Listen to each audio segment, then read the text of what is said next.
tourner ensemble dans 1 Timothée chapitre 4. Avant d'en faire le texte, j'aimerais dire que chacun d'entre nous qui sont des serviteurs du Seigneur ou qui faisons de l'enseignement, la prédication, je me rends compte d'une chose que la plupart d'entre nous, on a comme un genre de biais ou un genre de penchant vers un certain genre d'enseignement. Tu sais. Moi, c'est ce que je me rends compte à travers les enseignements que je fais. J'ai une tendance vers une certaine façon, une certaine sorte de message sur lesquels je m'enligne. Pourquoi? Parce que je me rends compte dans la société dans laquelle je vis, qui m'entoure, qu'il y a énormément d'influences autour. Les influences sont énormes et ils sont très, très dangereuses aussi. Et c'est pour ça que ma façon souvent d'enseigner, elle va un peu dans le sens-là, de mettre en garde, OK? Ou de parler d'un aspect que souvent les gens négligent parce qu'ils ne s'en rendent pas compte, sur lequel des fois ils peuvent sur être un chemin glissant, OK? Et c'est pour ça que je commence avec le passage d'1 Timothée chapitre 4, verset 1, qui dit ceci, puis ça s'adresse à nous aujourd'hui encore plus que dans le temps que ça a été écrit par Paul, qui écrivait à Timothée. Mais l'Esprit dit expressément que dans les derniers temps, quelques-uns abandonneront la foi pour s'attacher à des esprits séducteurs et à des doctrines de démons, par l'hypocrisie de faux docteurs portant la marque de la flétrissure dans leur propre conscience. Je vais m'arrêter là pour tout de suite. C'est que je vois à travers le monde dans lequel je vis que oui, vraiment, il y a énormément de faux docteurs. Et surtout si on en regarde aujourd'hui avec la multiplication des réseaux sociaux et des médias comme YouTube sur lesquels on peut partager. Il y a des bonnes choses sur YouTube, il y a des mauvaises choses. Et si on n'a pas les discernements nécessaires, bien, on peut être facilement séduit. Et c'est ça le danger. Et puis comment on peut être séduit très facilement. Puis il y a des gens qui se font séduire dans des domaines et où ils perdent tout aussi. Là. Ils perdent leur fortune, ils perdent leur argent, ils perdent le fruit de leur travail, de toute une vie parce qu'ils ont fait confiance à des gens qui leur semblaient honnêtes et intègres. Parce que c'est pas écrit d'en face de la personne « Je suis un fraudeur »,« Je suis un menteur ». Non, c'est pas écrit. Ils ont toutes une face d'ange. On lui donnerait, comme on dit l'expression, le bon Dieu sans confession. Et c'est ça qui est le danger chez l'humain. C'est on a une tendance à faire confiance. Oui, c'est correct de faire confiance, mais pas une confiance aveugle. OK? Moi, quand je suis devenu chrétien, au tout début, ce qui m'avait attiré à l'Évangile, c'est un film de Sermon de la science qui avait été présenté à l'Expo en 67. Pourquoi je vous amène ça, vous allez comprendre après. Parce qu'il y a une façon de pouvoir connaître la vérité. Et lorsque le film de science, Le professeur et les prophètes, démontrait à partir des prophéties bibliques que il fallait que Dieu soit derrière les prophéties bibliques parce qu'il n'y avait pas un homme qui était capable de prédire l'avenir avec autant d'une précision chirurgicale de 100% sur des événements qui vont se passer dans un futur proche et lointain. Parce qu'il y avait des prophéties que le prophète faisait qui n'étaient pas trop loin. Il y avait des prophéties qui vont se passer dans un temps très, très lointain, comme 1000 ans, 2000 ans, 3000 ans plus tard. Donc, la personne qui prophétisait, elle ne pouvait pas savoir, parce qu'à moins que quelqu'un lui donne l'information. OK? Et c'est ce qui m'amène au verset du Deutéronome, chapitre 18, et au verset 20. Parce que Dieu, la parole de Dieu, ne nous laisse pas dans le vide concernant les Écritures. Concernant la vérité, concernant la façon de reconnaître un vrai d'un faux. Et lorsqu'on regarde dans le Deutéronome au chapitre 18 et au verset 20, voilà, on va le mettre ici, ça dit ceci.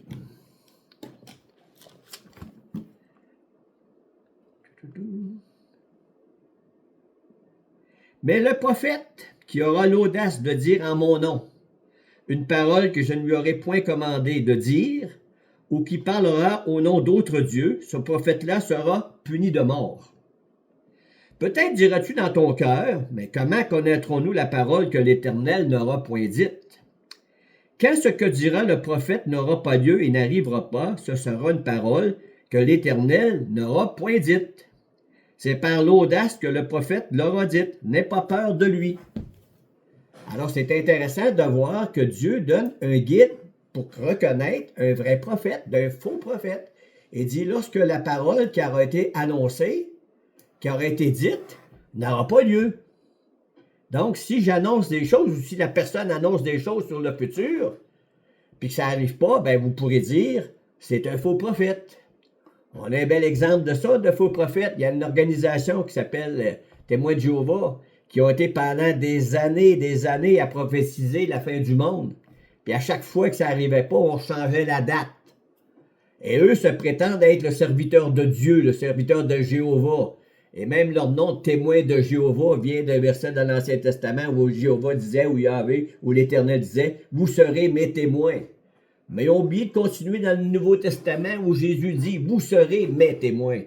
Que j'avais dit à un témoin de Jéhovah qui était venu me visiter, il dit, « Moi, je ne peux pas être témoin de Jéhovah, je suis rendu témoin de Jésus-Christ parce qu'on a changé d'alliance. On est rendu dans la Nouvelle Alliance, on est rendu dans le Nouveau Testament. Mais vous, vous êtes encore dans l'Ancienne Alliance. Vous êtes perdu à quelque part parce que vous n'êtes pas à la bonne place. » Mais de façon de reconnaître les témoins de Jéhovah que c'était des faux prophètes, c'est qu'il a annoncé à plusieurs reprises des choses, puis c'est pas arrivé. OK? Ça va bien dans ce temps-là, de reconnaître le vrai du faux. Bon, ben, c'est assez facile parce qu'il annonce de quoi, ça n'arrive pas, c'est un faux. On a ça aussi dans les mouvements charismatiques pentecôtistes, des prophéties, il y en a dessus, il y en a dessus, il y en a dessus, il y en a dessus. Il y en a tellement qu'on n'aurait pas assez de bibliothèques quasiment pour toutes les rentrées, tellement il y en a. Mais la plupart sont fausses. La plupart n'arrivent pas. La plupart, ils parlent de leur propre cœur. On voit ça bien souvent, justement, que dans Jérémie, chapitre 14, verset 14, et justement, ils disent des choses qui viennent de leur propre cœur. Et Dieu dit, je ne les ai pas appelés, je ne les ai pas parlé. C'est de leur fond qu'ils disent ces choses, qu'ils ne les avaient pas appelés. C'est pour ça qu'il faut faire attention avant de dire des choses que Dieu me dit, Dieu me dit, Dieu me dit. Écoute, à un moment donné, quand Dieu te dit que tu prends tes émotions et tes sentiments pour Dieu, il y a un danger. Aujourd'hui, le danger il est moins grand que dans l'Ancien Testament, car dans l'Ancien Testament, tu étais en danger de mort. Aujourd'hui, tu n'es pas en grand danger, tu sais, à part que le jugement de Dieu peut te tomber dessus. Mais en dehors de ça, il n'y a pas tellement de danger que Dieu. Dieu m'a dit que tu devrais prendre la job là-bas, tu sais, tu devrais aller là-bas. Dieu m'a dit que c'est la femme que Dieu veut pour toi. Dieu m'a montré que c'est l'église où il faut que tu ailles. Tu ne sais pas ça. C'est toi qui parles de ton propre fond. Tu ne parles pas de ce que Dieu a dit. Tu parles vraiment de ton propre fond qui est en dedans de toi. Donc, c'est facile de reconnaître un faux prophète quand la chose n'arrive pas. Mais là où c'est plus difficile, c'est lorsque la chose arrive. Et là, Dieu nous a aussi donné un truc aussi, dans Deutéronome, chapitre 13, versets 1 à 5.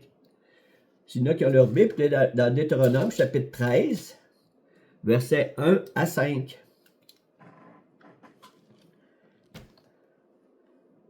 Et là, il va parler de quelque chose qui est assez intéressant. Il dit, s'il s'élève au milieu de toi un prophète ou un songeur, il appelle ça aussi un songeur. Quelqu'un qui a des songes, comme Joseph a eu des songes. Joseph a eu des songes, ça lui a amené du trouble. Ça, on le sait, là, parce que ses frères étaient jaloux de ses songes, parce que ses songes le démontraient qu'il allait peut-être un jour être au-dessus d'eux autres, puis eux autres, ben, vu que c'était le plus jeune, ça les intéressait pas, tu sais, fait que c'est ça. Alors, s'il s'élève au milieu de toi un prophète ou un songeur qui t'annonce un signe ou un prodige, et qu'il y ait accomplissement du signe ou du prodige qu'il t'a parlé, en disant, allons auprès d'autres dieux, des dieux que tu ne connais point, et servons-les, tu n'écouteras pas les paroles de ce prophète ou de ce songeur, car c'est l'Éternel, votre Dieu, qui vous met à l'épreuve pour savoir si vous aimez l'Éternel, votre Dieu, de tout votre cœur et de toute votre âme. Vous irez après l'Éternel, votre Dieu, et vous le craindrez. Vous observerez ses commandements, vous obéirez à sa voix, et vous le servirez, et vous attacherez à lui. Donc ici, on voit une caractéristique encore d'un faux prophète. Oui, la chose peut arriver, mais la chose va arriver, mais en fin de compte, le but détourné, c'est qu'il va t'emmener vers un autre Dieu, vers quelque chose d'autre qui n'est pas la parole de Dieu, qui n'est pas l'Éternel, qui n'est pas l'Évangile, il va t'emmener ailleurs. Il y a des bons exemples de ça qu'on peut dire à quelque part, OK? J'ai lu, à un moment donné, j'ai tombé sur une vidéo d'une madame qui s'appelle Maria Valtorta. Son nom est assez spécial. Maria Valtorta. Je ne sais pas s'il y en a qui l'ont déjà entendu parler ou qui la connaissent, mais cette femme-là, c'était une femme qui est une mystique catholique italienne du 20e siècle. Surtout connue pour un long récit de la vie de Jésus, publié sous le titre « L'Évangile tel qu'il m'a été révélé ». Et ce qui est intéressant, ce qui est vraiment phénoménal dans ce qu'elle a fait, elle a écrit un livre de 10 volumes qui a plus de 5000 pages. tout écrit à la main, sans fioriture et sans correction. OK? Et là-dedans, elle va donner des endroits. C'est comme une vie de Jésus, c'est comme un autre évangile, mais elle va décrire des lieux, des places, des saisons, et toutes ces données qui sont données dedans là, sont exactes. Elles ont été vérifiées par des scientifiques, semblerait, et que toutes ces choses-là sont exactes. C'est vraiment phénoménal. Moi, quand je regarde ça, ça me faisait penser que moi, j'ai cru aux prophéties bibliques, à la Bible à cause des prophéties bibliques. Là, j'ai un livre de 5000 pages et 10 volumes écrit par une madame qui était paralysée dans son lit et qui ne pouvait pas rien faire d'autre que d'écrire. Et elle avait accès à aucune bibliothèque. Il n'y avait pas d'Internet où ce que ça a écrit ça. C'était quand même né. Elle meurt en 61, donc elle est née en 1897, donc elle avait accès à rien de moderne. Donc, ces données et tout ça vient de quelqu'un. Il y a quelqu'un quelque part qui l'a informé. Qui est-il? Pour se poser la question. Mais la question est facile à y répondre si je prends le Deutéronome 13, verset 1 que je viens d'avoir. Parce que cette madame-là, elle dérive, elle fait dévier la foi des gens, non pas vers Jésus, mais vers Marie. Elle était une laïque catholique, membre du tiers-ordre des servantes de Marie, reconnue comme mystique et auteur spirituel et non comme une sainte canonisée. L'Église catholique la reconnaît un peu, mais pas comme une sainte, puis elle dit qu'il faut prendre ces écrits-là quand même intéressants, mais elle ne va pas les mettre au même pied que l'Évangile. Merci Seigneur qu'elle ne l'ont pas mis sur le même pied que l'Évangile, tu sais. Mais il reste quand même que quelqu'un qui voit ça, qui voit les vidéos passer là, sur YouTube, il pourrait être séduit par ça, parce que c'est vraiment spécial, c'est vraiment les gens qui parlent de ça sur les vidéos sur YouTube sont très convaincus que ces écrits-là viennent de Dieu et qui vont même aller jusqu'à prendre ça pour quasiment des faits véridiques. Donc, mais le fait est, c'est qu'elle nous amène à prier Marie, puis à vénérer Marie plutôt que Jésus. Et c'est là où justement ça répond au critère de « il t'amène vers d'autres dieux ». OK? Comprenez-vous? C'est la même chose. OK? On va regarder, par exemple, un autre passage est intéressant où les gens vont nous amener sur un passage où on va dire, attendez-moi un peu, je vais le trouver. OK. Tu es Pierre et sur cette pierre, je bâtirai mon église. OK? On prend le mot Pierre. OK? Et là, j'ai fait une petite expérience. J'ai demandé à ChatGPT de m'interpréter le passage de Matthieu. Qui est, attendez-moi le texte, exactement. Pierre. J'ai trop de feuilles à matin. D'habitude, j'ai presque pas de feuilles, j'en ai trop. C'est ça, d'habitude, j'en ai moins. OK. Pierre. OK, Pierre, Matthieu, je ne me trompe pas, c'est Matthieu 18. On peut le trouver ensemble dans Matthieu 18. Si je ne me trompe pas. Tu es Pierre, cette pierre, je bâtirai mon église.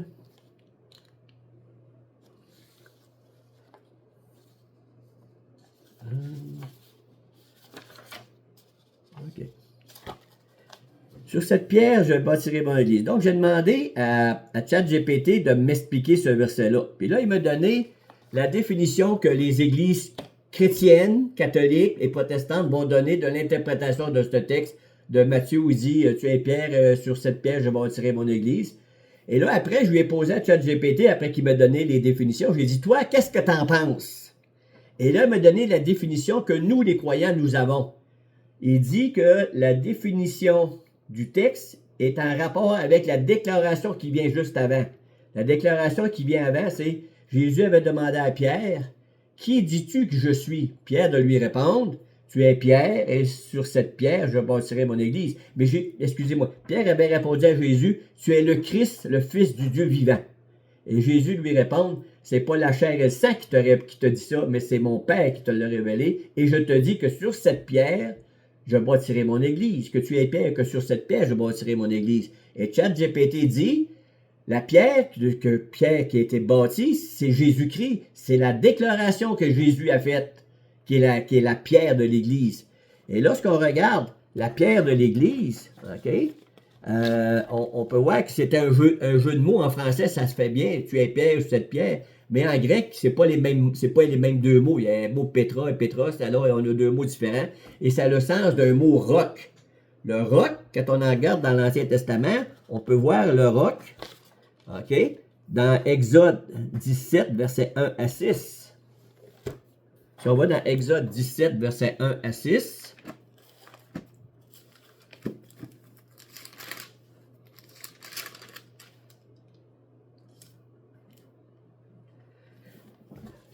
Toute l'assemblée des enfants d'Israël partirent du désert de Sin, selon les marches de l'Éternel que leur avait ordonné, et ils campèrent à Réphidim, où le peuple ne trouva point d'eau à boire.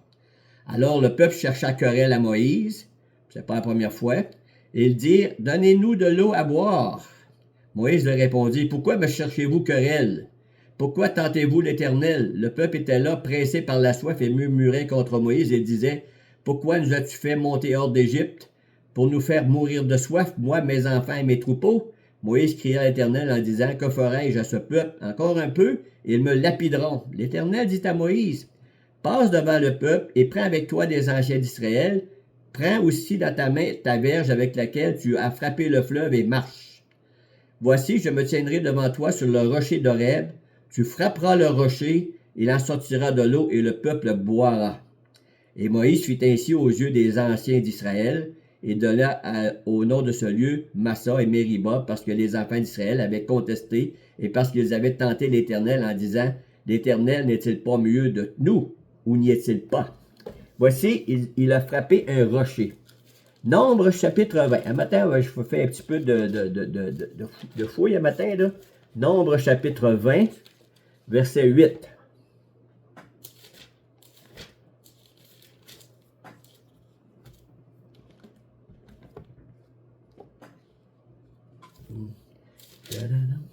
Pas là.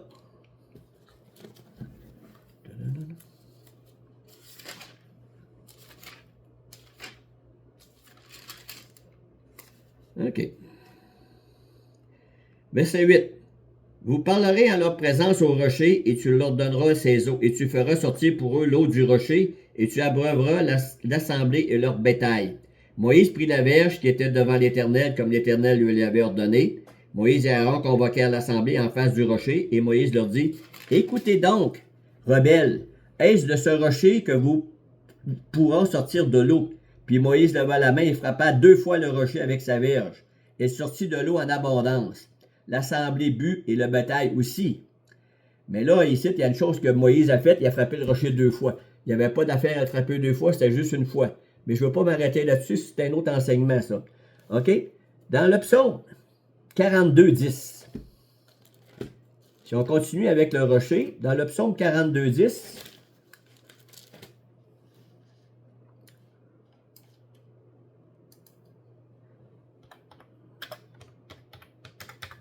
il est dit, peut-être un petit peu, on va aller chercher ça. Là. Psaume 42, 10.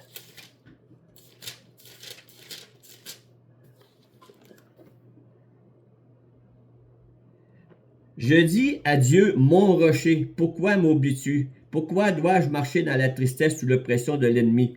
Je dis à Dieu, mon rocher. Ensuite de ça, le psaume 62, 7. Il dit ceci. Oui, c'est lui qui est mon rocher et mon salut, ma haute retraite, je ne chancellerai pas. C'est lui qui est mon rocher. OK? Romains 9, 33.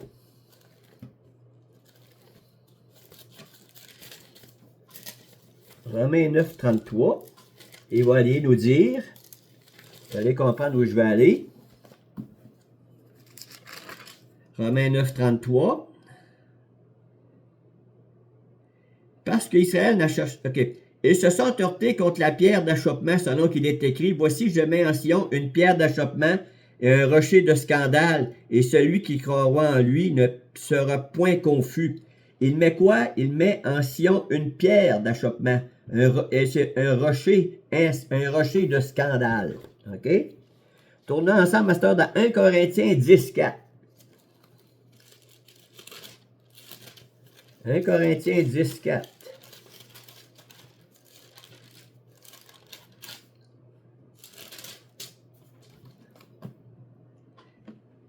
On va commencer par verset 1. Frères, je ne veux pas que vous ignoriez que nos pères ont tous été sous la nuée, qu'ils ont tous passé au travers de la mer, qu'ils ont tous été baptisés à Moïse dans la nuée et dans la mer, et qu'ils ont tous mangé le même aliment spirituel, et qu'ils ont tous bu le même breuvage spirituel, car ils buvaient à un rocher spirituel qui les suivait. Et ce rocher était Christ. Quand même intéressant de voir ça, OK? 1 Pierre 2,7. Dernier passage. 1 Pierre 2,7.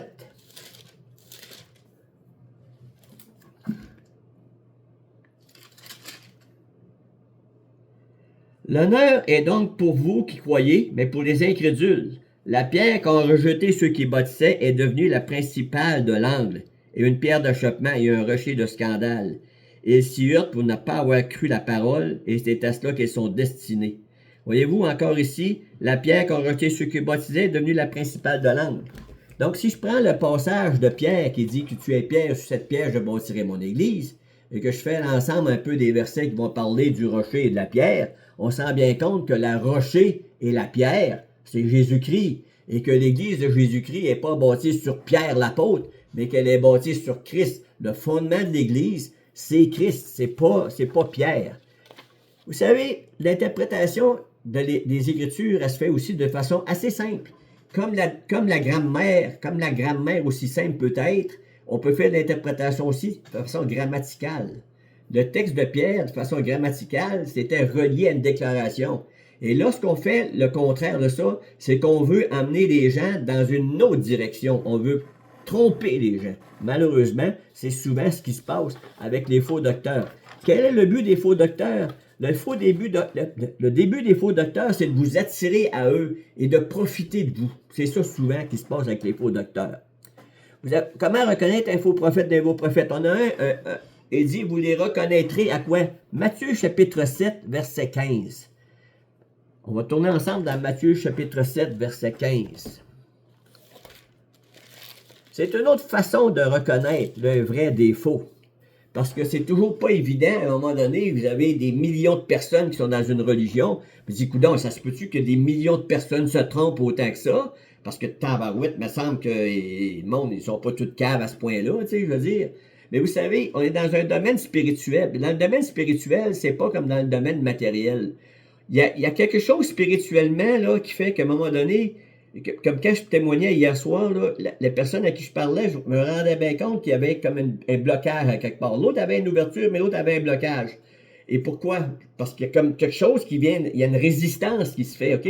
Parce qu'on est dans un domaine spirituel. Mais si j'avais expliqué, mettons, quelque chose en rapport avec l'astronomie, puis j'avais commencé à parler des étoiles, des galaxies, des affaires-là, puis que j'avais un doctorat en astronomie, par exemple, là, les gens, il n'y aurait pas de blocage. Il y aurait une ouverture, puis ils m'écouteraient parce qu'il dit, lui, il est connaissant. Il sait de quoi il parle.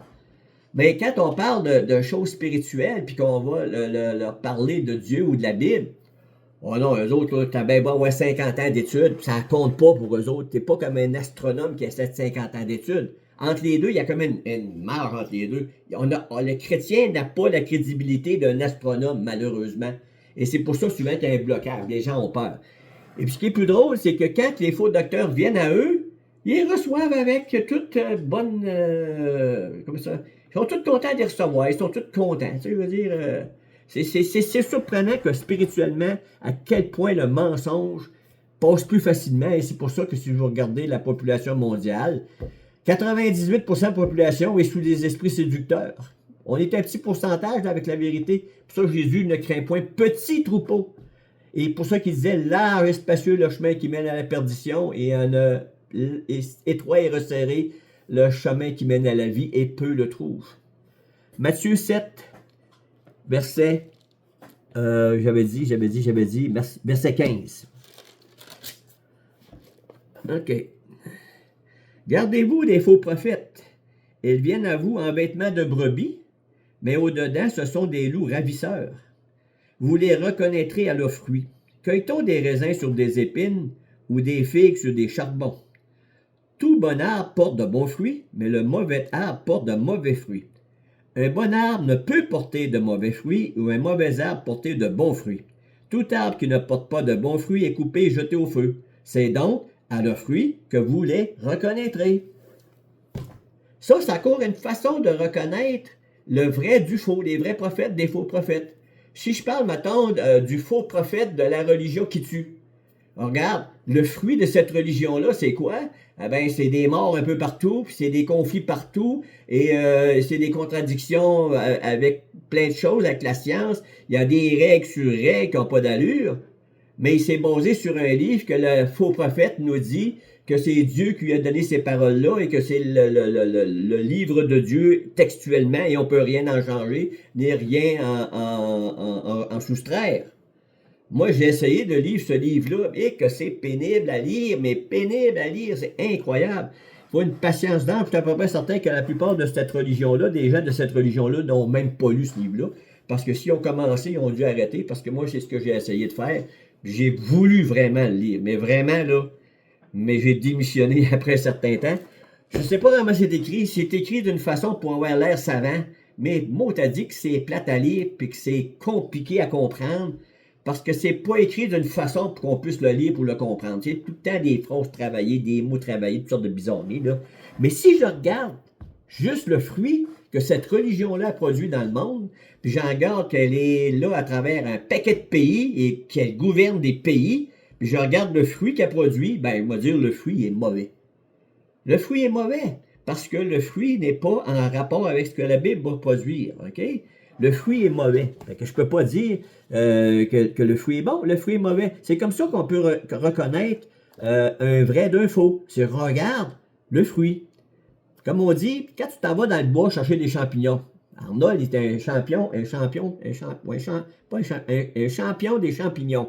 Lui, il va dans le bois chercher des champignons, puis je suis sûr qu'il les connaît assez pour ne pas donner du champignon poison à manger à ses invités. Parce qu'il les connaît. Mais quelqu'un qui ne les connaît pas, il est en danger de mort parce qu'il ne connaît pas les bons champignons versus des mauvais champignons. Car dans la nature, il y a des bons fruits et des mauvais fruits. Il y a des fruits qui peuvent vous donner des vitamines, de l'énergie, puis il y a d'autres fruits qui peuvent vous tuer. C'est la même chose dans les champignons. Et pour ça, il faut les connaître. Puis c'est la même chose. Dans la vie chrétienne, une des caractéristiques que nous, comme croyants, on devrait avoir, c'est de connaître la vérité. Et pour connaître la vérité, il y a une chose qu'on doit faire, c'est de connaître sa parole. Si on ne connaît pas sa parole, je m'excuse, mais vous allez être séduit par toutes sortes de doctrines bizarres et étrangères, et vous allez toujours en train de vous poser des questions. Le discernement des esprits ou le discernement de la parole, il vient de la connaissance de cette parole-là. Quand Matthieu, chapitre 4, verset 4 dit « Tout homme ne vivra pas seulement de pain, mais de toute parole qui sort de la bouche de Dieu. » Le pain, on doit en manger à tous les jours. Le pain, c'est l'exemple de la nourriture physique. La nourriture physique, on doit en manger à tous les jours, sinon on dépérit, on va venir maigre et on va mourir. C'est sûr qu'il y en a qui mangent trop, ça c'est une autre histoire, c'est un autre message, OK? Mais il reste que la nourriture physique, on doit en manger régulièrement. Nous, on en mange 3 fois par jour. Il y a des places qui en mangent 2 fois par jour. Il y a des places qui en mangent 1 fois par jour. Ça dépend de finances, OK? Mais il reste que la nourriture spirituelle, elle, on en fait quoi? On en mange combien? Puis on en mange combien de fois par jour ou combien de fois dans la semaine ou combien de fois dans le mois? Il y en a qui se contentent d'un dimanche matin, puis c'est tout ce qu'ils ont comme relation avec Dieu, comme connaissance. Fait tout ce qu'ils reçoivent, si le prédicateur en avant va leur dire, puis si le prédicateur fait fausse route, ben ils vont faire fausse route avec. Comme Jésus dit, un aveugle qui suit un aveugle, il dit les deux tombent dans la fosse. C'est la même chose. Les prédicateurs qui sont en avant, ils sont faillibles. Tout le monde est faillible. Je suis faillible. Claude Delay, on est tous faillibles. Donc, à quelque part, il faut que chacun d'entre nous, on est responsable, chacun pour soi. Quand Dieu va arriver en haut, il dit « Ouais, mais moi j'ai suivi monsieur le curé. » Il y avait « Ouais, mais monsieur le curé, il annonçait pas l'évangile. Il annonçait pas la bonne nouvelle. » Hier, quand j'étais avec les deux personnes que je vous ai parlé tantôt, il dit « Ah, mais d'autres, on croit en Jésus, puis moi, je crois en Jésus. » Puis je dis « Ouais, un instant. » Il dit « Oui, c'est vrai qu'il y a le même nom. Il y a le même nom, mais c'est pas la même personne. » Et là, il était tout comme « Voyons l'autre, qu'est-ce que tu veux dire? » Puis là, j'ai développé pour le fait comprendre que oui, il y a peut-être le nom de Jésus, mais ça ne veut pas dire que c'est le vrai Jésus. Tous les mots Jésus ne sont pas tous le même Jésus. J'en ai parlé mardi soir. Le mot Jésus, c'est identifié à un personnage historique qui a vécu et qui est mort sous Ponce Pilate et qui est mort et ressuscité. C'est de ce Jésus-là que je parle. et de sa mission qu'il nous a amenée, c'est sa mission mort à la croix pour les coupables et pour les pécheurs. Si c'est pas de ce Jésus-là dont je parle, mais que je parle du bon Jésus qui a fait des miracles, des guérisons, c'est aussi vrai. Mais la question, c'est celle-ci. Ta confiance, elle est en qui ou en quoi?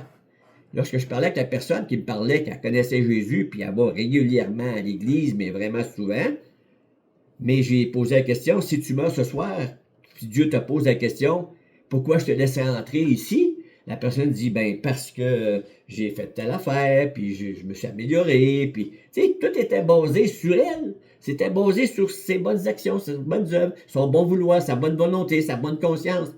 Tout ça, là, c'est naturel chez l'homme, c'est comme ça dans toutes les religions. Et là, je lui ai amené, oui, mais tout ça, ça compte pas, parce que le problème, c'est notre nature pécheresse.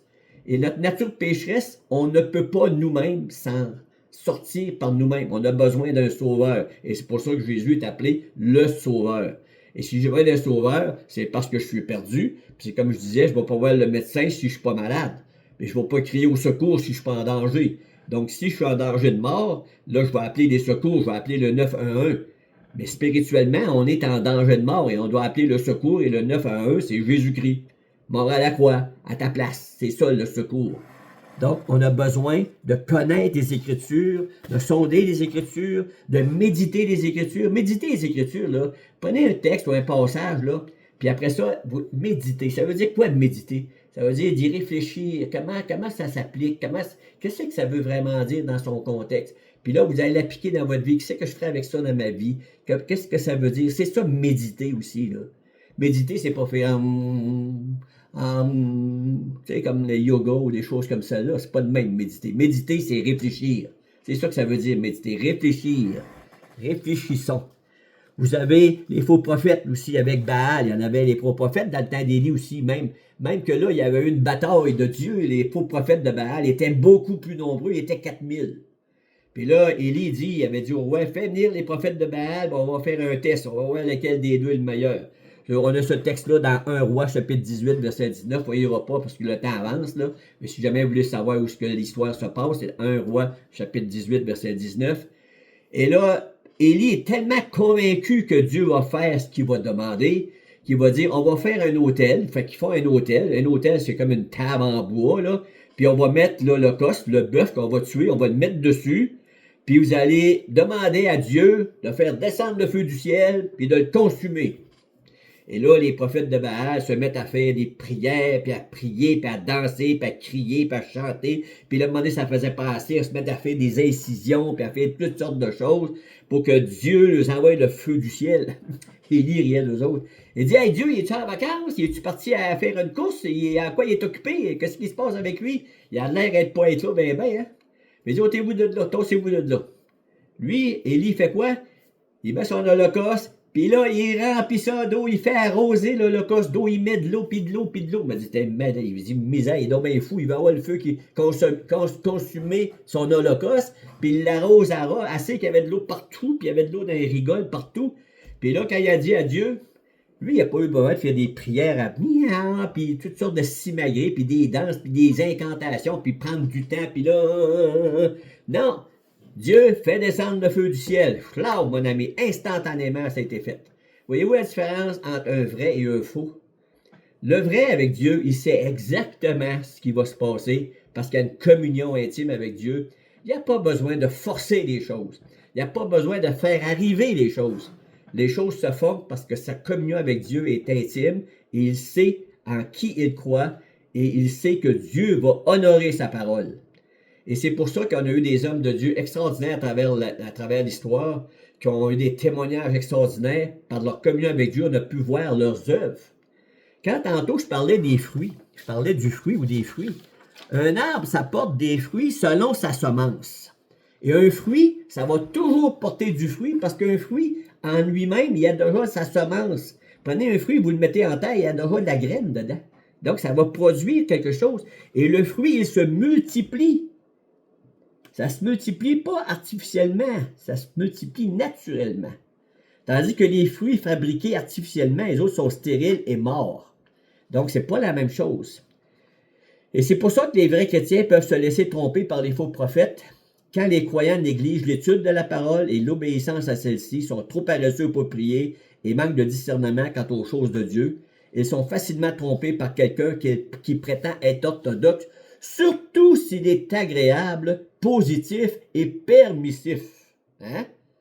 Donc, c'est possible qu'il porte un fruit coloré, bien formé et attirant, mais amer, désagréable au goût et même empoisonné.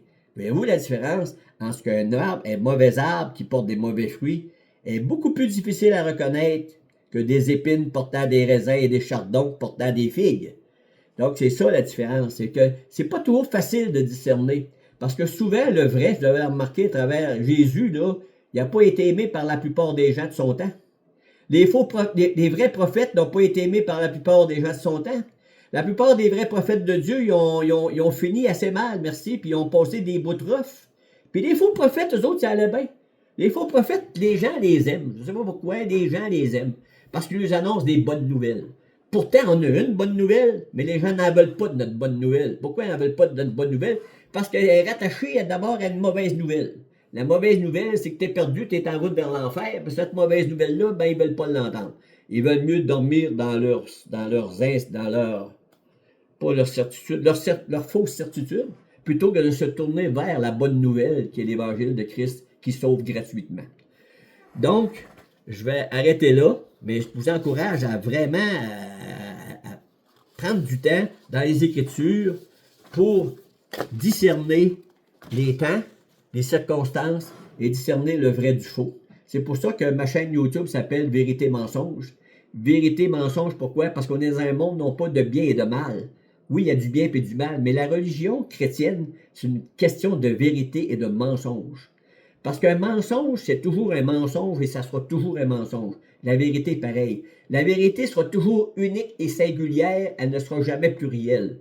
Le mot mensonge, lui, est toujours au pluriel. Et c'est ça qu'il faut faire une distinction dans la Bible. Nous, on est des amants de la vérité. On déteste le mensonge, je déteste les menteurs, mais j'aime la vérité, et j'aime les gens qui se tiennent dans la vérité. Et Jésus, c'est ce qui nous a amenés. D'ailleurs, Jésus dit, je suis la vérité. Alors nous, on suit celui qui dit, je suis la vérité, et je suis les directives qu'il m'a données afin de reconnaître la vérité du mensonge, aussi d'être capable de reconnaître le bien du mal.